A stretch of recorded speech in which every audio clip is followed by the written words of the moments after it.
Welcome to the New Future of Work, a series brought to you by Harvey Nash and Sphinx, exploring how we're dealing with the current crisis and what work might look like when we get back to normal, whatever normal is. And throughout this series, we're joined by business leaders, technology leaders, and talent leaders to help us answer those questions. The question posed in today's episode is, will things ever go back to the way that they were?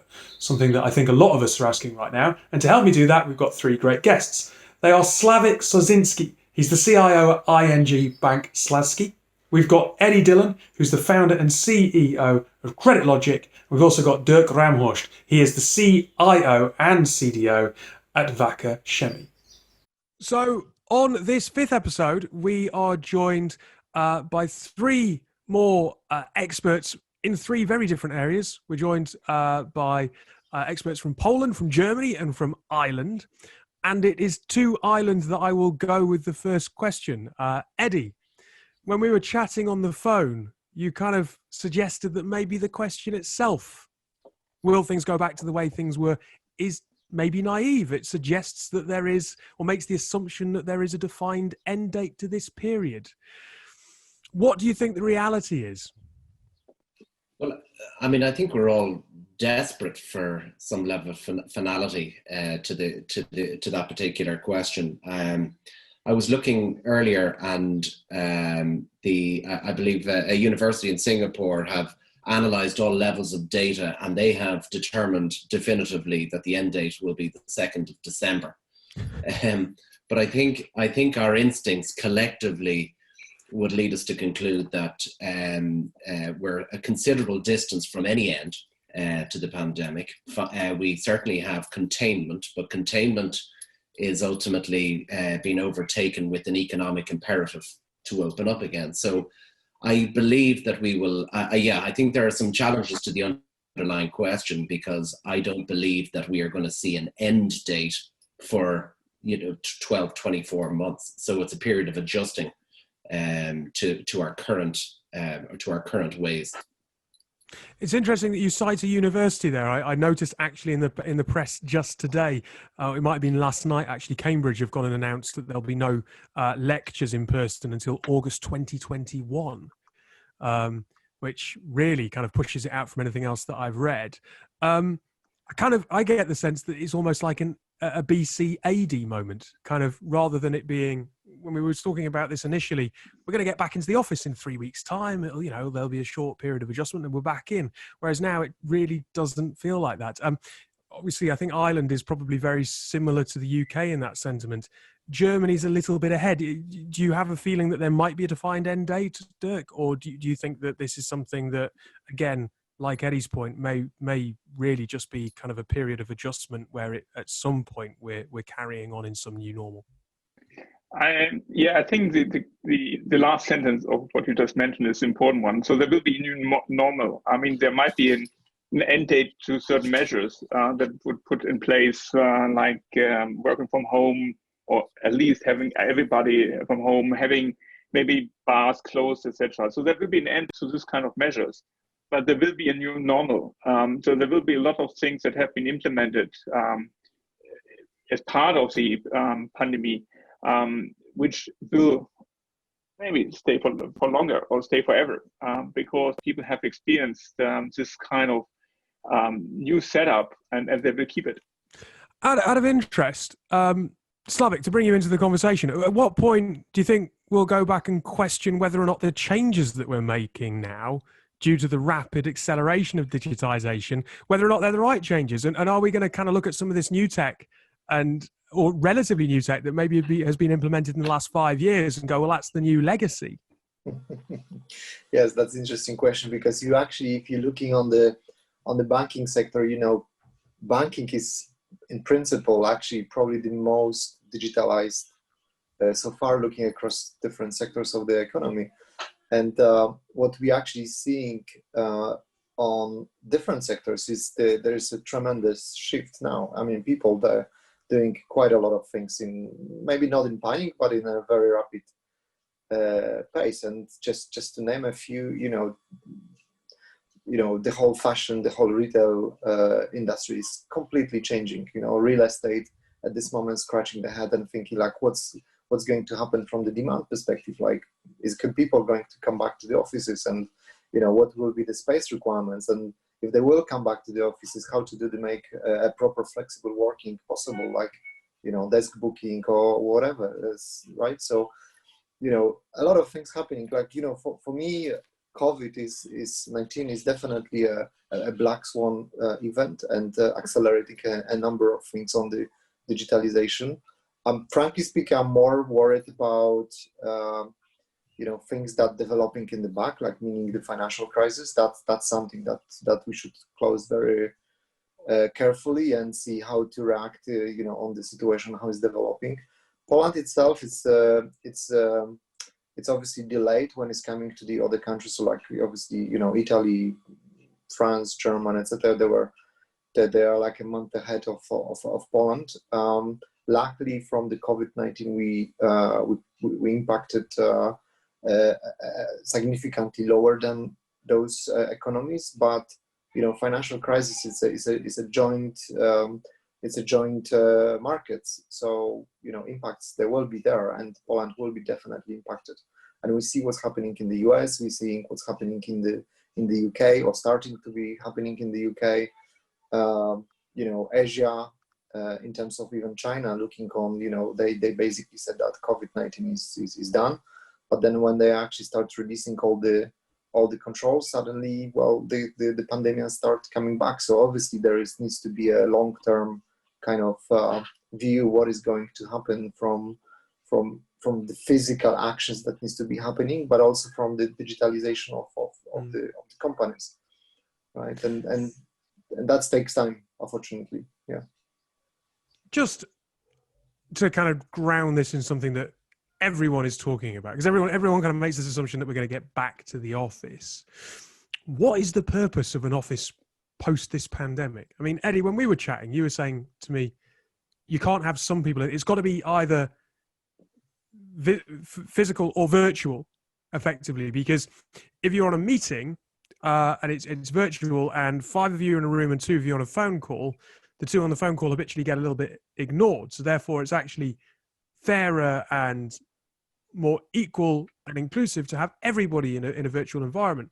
And if offices are only going to be able to house half of the business, how does it look when we get on the other side of this? Yeah, that's interesting, because I was talking about this point recently, and the world that we are all now are all equally living, the entirely virtual workplace, is one that some of the big tech companies have been strong proponents of for years. So they already have what I feel are new, very intelligent rules, are rules that they've been administering for some time, so that trying to avoid unequal coalitions of people who might be in one physical location and other people dialing in. They're fairly well established. But as regards to sort of the role of the office, I mean, the office is a place of work. The key thing that's being challenged is what that place is, whether it's a virtual place, whether it's a physical place. Certainly in my own circumstance, I'm fortunate that we were about to sign a physical office lease shortly before this pandemic and didn't. So we were fortunate in that, because our thinking has completely changed.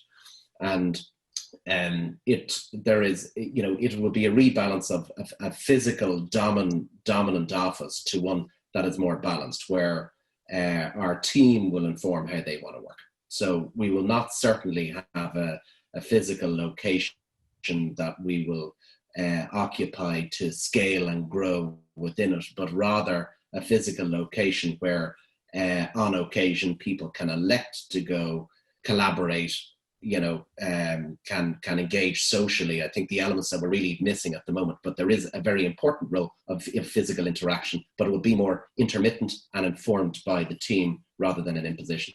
But I think that there was like an office, insofar as it was a business premises, and in some respects it could be accused of sort of corporate arrogance, as in the need to have a big office with a big neon sign outside, as in those sort of displays of feeling that is a form of corporate credibility is, I think, probably moot these days. Just out of interest, I'd probably come back to Dirk on this, because when we were talking, you kind of said that your office was 700 seats, 350 offices, a little bit of an old-fashioned place of work, needed a bit of a rethink. And then when you kind of think about going back to the office, you know, you might be in a room alone, no mask.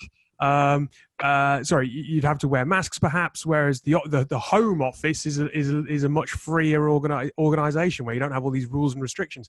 Is there, whilst it is obviously not a positive thing, this pandemic, is there something to be said for the fact that it is going to break through lots of business change resistance and allow you to really rethink your organization and move away from that fairly old-fashioned structure and go, well, look, whereas we might have had a fight to make that change, now we've got to make it.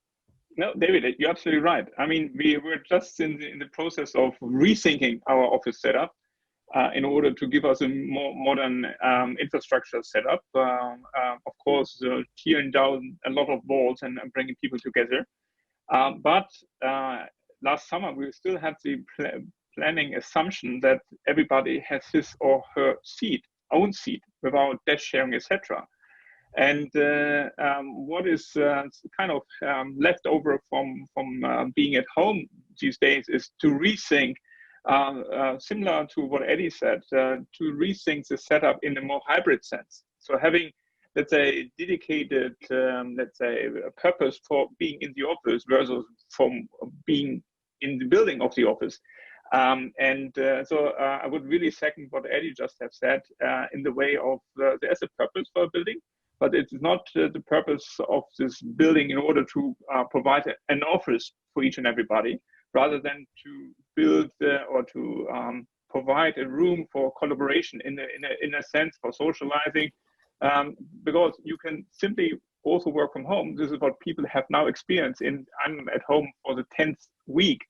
We really have kind of overcome a certain barrier that were in the organization, like we were not able to work from home. If you are working from home, you're on vacation. And so this now, by the push of the situation, people have experienced this, and they even believe that working in the office is less stressful than working from home, because now your next meeting is just 2 clicks away, rather than you just walk from one office or one meeting room to another, and you have at least a couple of minutes to rest and rethink before you start the next meeting, just by physical moving. And in a home office, you can't do so. So you have really to put this at least on the agenda, to have some walk in between, have a clear lunch break or whatever. And also to build up certain office routine that you have also in the physical office. And we really have delivered certain things that if you would have asked me 4 months ago, I would say, well, this is impossible. This will never work. So just to give you an example, just 2 weeks ago, we went live with S4HANA. So we did the conversion from our SAP system to the latest version in the last phase, just virtually, with integration and functional testing remotely done. And something that fascinates me even most is that we took a new plant in Korea into production. And traditionally, there would be a whole bunch of engineers from Germany would have traveled to Korea in order to support. No travel to Korea these days.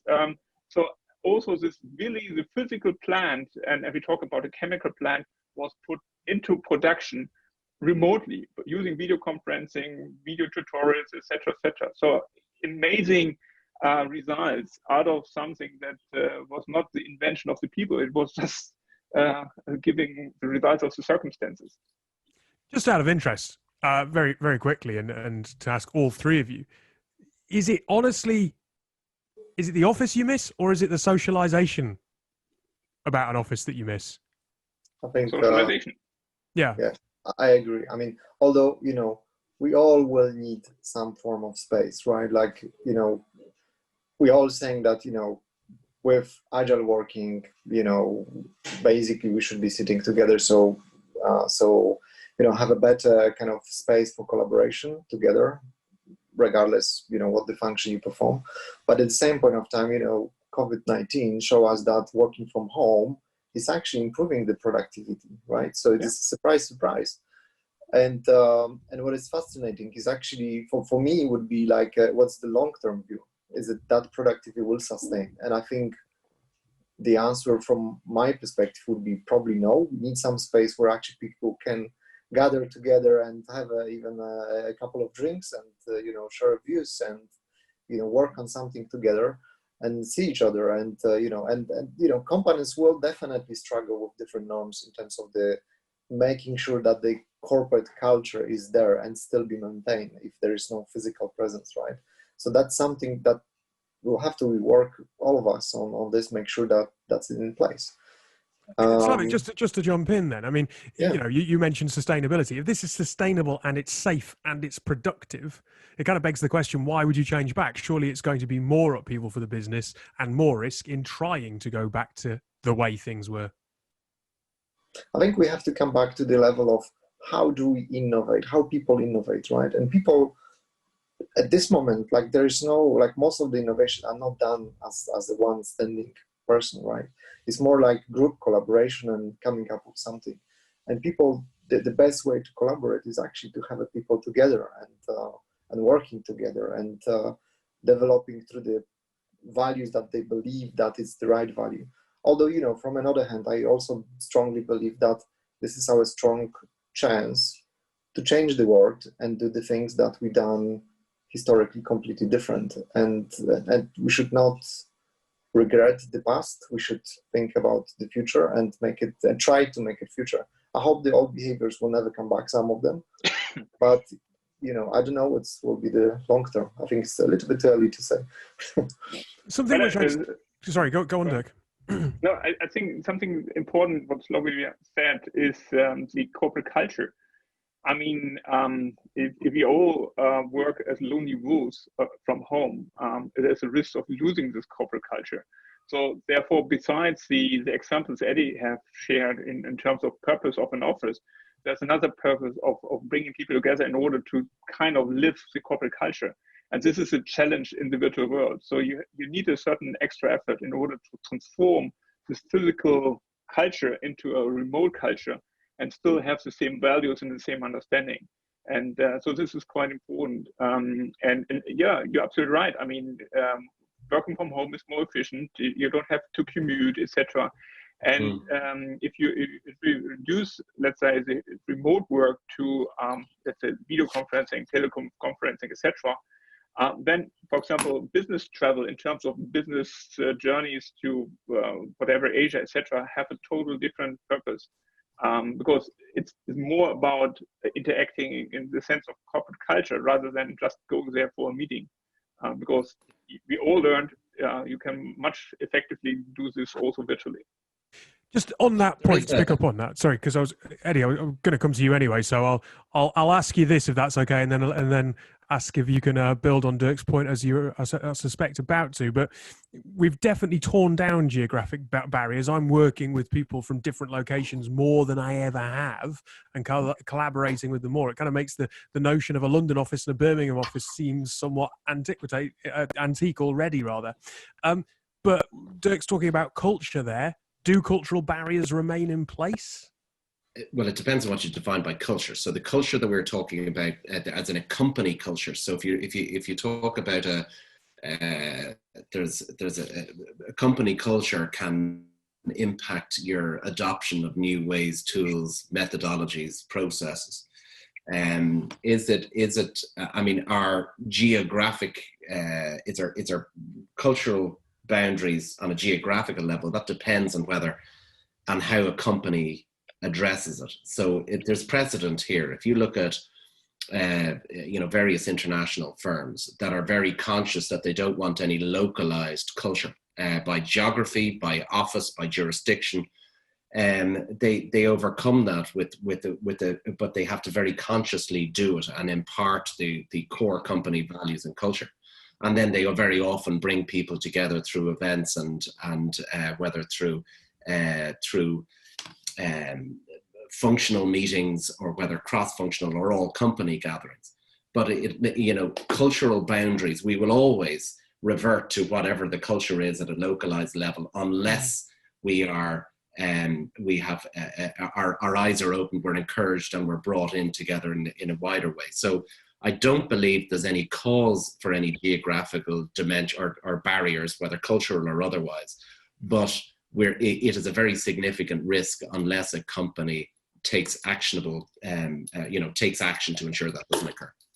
But you and Andy, I actually, sorry, go on, Slawek. and Andy, actually, I love your point about mentioning about from this angle, because look what happened actually in the EU. So basically, the place where we all live, right? The first thing, couple of weeks when the COVID-19 was developed, all the countries closed their borders. They started worry about the local economy, right? And the whole thing about the EU principles of being together, of developing us as the platform, as Europe, suddenly become a second factor. And I believe that making sure that this is not happening, that's very, very important. We all of us are in this together, and we have to make sure that the values that we create also in our companies, like diversity, talent management, corporate culture, are still there. It's not easy to do, and this is definitely a new norm. And how we're going to deliver on that, that's rather midterm, I would say, objective than kind of having an immediate reaction and response on the things that that we can give you. And that's really hard. We don't know. I don't know specifically, right? I couldn't agree more. So that is the risk, is that it becomes a national cultural dimension, whereas I'm saying that international companies transcend national borders. And if you take international banks, European banks, if you take Google, Twitter, these type of organizations, they have an ability to make sure that culture isn't informed at a national level or even at a local office level. But that needs to be a very conscious decision on their part, because I think in the face of adversity, we I think it's part of human conditioning that we literally retrench into our safe haven. So that is a risk. To build, I totally accept everything that you're all saying, but to build on Dirk's point around international travel or business travel might not seem so attractive. I think you mentioned kind of obviously moving forward, and everyone understands that's the case. And Eddie, you were kind of mentioning that it's important that we do bring people together. If I think about our own organization, we've got Poland and Vietnam as two big hubs, often come over to the UK. There's missions to and from Vietnam frequently. I think our Nash tech teams would be in Vietnam every month, traditionally up until this point. So building those cultural values, even at an organizational level, surely that's going to be harder because people might be reticent to travel as much. And I suppose travel might even be looked upon as something that is not a necessity and a bit risky. But there was an awful lot of travel that was nonsensical. I mean, I think we've all been a victim to jumping on a plane at 6 o'clock or 6 o'clock in the morning for an endless series of meetings that could easily have been done virtually or through another means. So rather than, I think, more purposeful travel or essential travel will be the norm, but discretionary travel, will become redundant. As you might know, I have been Chief Knowledge Officer besides being CDO today, so I'm used to ride some waves of these new topics. And 20 years ago, it was knowledge management compared to digitalization today. And 20 years ago, we said first invest in travel and beer and then in technology. So I think the purpose of traveling is important in order to make relations, to build trust level, etc. But once you have done so, you can easily, at least every second, every third trip, cancel and just do it virtually. And this will massively change, let's say, the industry, so to speak, how we interact with subsidiaries or local teams in other countries, etc. It will not eliminate travel fully. I think this is without speaking, but it will change the world, like Eddie just said. Out of interest, just at the very top of the conversation, Slawek, you mentioned about different sectors, and you mentioned how FinTech was one of those that obviously is highly digitalized. Are there any sectors that you think might come out of this in a slightly stronger position? And also within international organizations, are there any countries that international organizations are looking to local offices to to kind of share some knowledge and I suppose take on a slightly greater leading role than maybe they had done previously? It's actually an interesting question you brought, Dave, because so first part of your question. So if we look on the fintech right now, specifically Europe, I think 87% of all the investments are at this moment put on hold from the venture capital or private equity perspective. And obviously that's worry startups. They should worry because, you know, their cash flow is slightly lower than the big companies, right? So they need to think twice. But a little bit come back to what Eddie actually said on the beginning, like, you know, making sure that the product development that's happening, focusing on the added value, that will make a huge shift long term, right? Because those who produce the added value products will accelerate very quickly, and those who are on the borderline, I think they can be quite quickly be diminished very, very, very soon, right? So I think, you know, shifts on fintech we should expect definitely.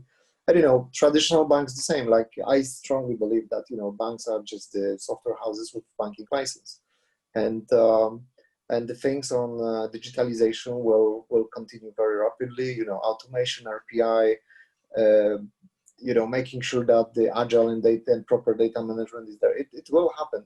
Banks are doing that anyway, but some of them are doing, you know, much quicker. Some of them doing much slower. And I think right now is actually time to accelerate those who are laggards at this moment. And coming back to your second part of the question, you know, I think, you know, looking purely from the statistic again, European. So country number one when it's coming to the offshoring of the of different activities, actually Poland. So Poland is the huge outsourcing or BPO hub for Europe, for the globe. And it's funny actually that you mentioned that, because yesterday I was actually on a very similar discussion when it's coming to that sector. And we see that a lot of global companies thinking to accelerate some of those efforts and putting more people in Poland to perform the BPO kind of activities. And that's interesting because historically, you know, from the business case and looking on the labor cost and quality of the labor, etc., Poland is a good business case. But for some reason, obviously, people were like not trusting, I would say, the market initially. And then once they proved that, well, it actually works, then they were accelerating those efforts. Right now, it's just a little bit like, okay, so let's put on hold this risk about the trust. Let's push it, because then migration, because we can do it much better when it's coming to the return on investment. And that's a very important trend. Although, you know, there's one risk, I would say, which I don't know really how it will end up, which is basically the local national politics in the sense of having the jobs being secured in those markets and not moving somewhere else. So I think some nearshoring will become also part of that norm. But I think, again, it's a little bit too early to see the real trend. Right. So look, I think we're getting towards the end of the time that we've got allotted for this. Just as a last, maybe kind of whimsical question, we're all craving a bit of normality. When do you think you might be able to go out and see friends again? Dirk, you've been at home for 10 weeks. Is there any sign of something more positive appearing on the horizon for you? Yes, as I'm a sailor, our harbors have reopened about a week ago. So of course you can only sail with one, not to the family belonging sailor. So it's more double-handed challenge that is out there. But the sea is reopened, and this is quite positive for me. And Eddie, when do you think you might be able to see some friends? How's life in Ireland? Yeah, I mean, I think it's it'll be gradual, but we certainly won't be returning to packed pubs and anytime soon. But I think sort of more moderate gatherings will start to emerge now over the next number of weeks, which is long overdue. Yeah, absolutely. Look, Slawek, thank you for your time. Dirk, as well, and Eddie, Dirk, good luck with your sailing. It sounds like it's going to be quite a challenge if it's one person on their own with a whole boat. Don't fancy that. Final thanks to UHubs for collaborating with Harvey Nash and Mortimer Spinks on this series and providing such a wonderful platform. They've got lots of one-to-one masterclasses on their platform. Go check out UHubs. So plenty to learn there. And finally, there is a sister podcast to go with this. My colleague, director at Harvey Nash Group, James Lawson, is going to be publishing a sister podcast series going into a bit more detail around certain points that have popped up in some of the conversations over the course of the series. All 5 are live. You can binge on them. It's Netflix style, dropping at once. So do enjoy them. But apart from that, thank you for joining us, and thank you all for taking part.